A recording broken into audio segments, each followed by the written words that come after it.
Hello everyone, this is Julian from Kanen Coffee, and today we have a ECM machine with us in the shop.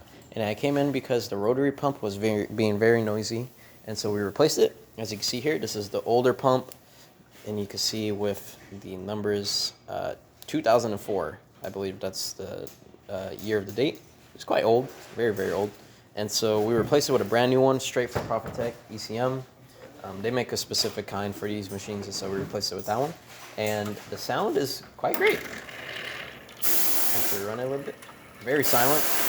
We are plumbed in, so we are testing it the way the customer uses it, which is straight inline to a water line.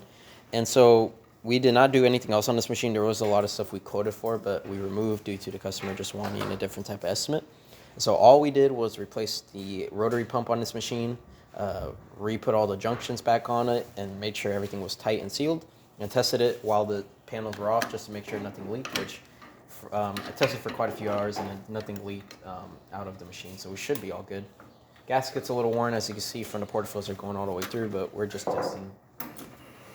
Now, it might run a little fast, don't worry, it's just because the coffee we put in there is a little coarse. We don't calibrate our grinder, or at least our test grinder, to any of the machines that come in, so as you're going to see here, it might run a little too fast. But that's perfectly fine. We're just really testing the pump, which is at 12 bars of pressure, which is fine.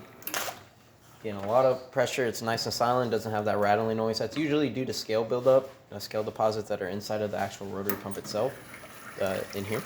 These holes where the water inserts and outserts with arrows indicating which way it goes.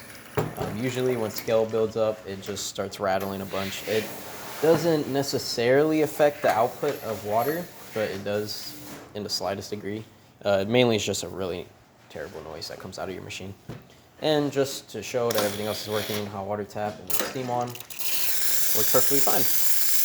And that's about it for this repair. If you like this video or any of our other repairs on our channel, leave a like, subscribe, and hit the bell. Thanks for watching.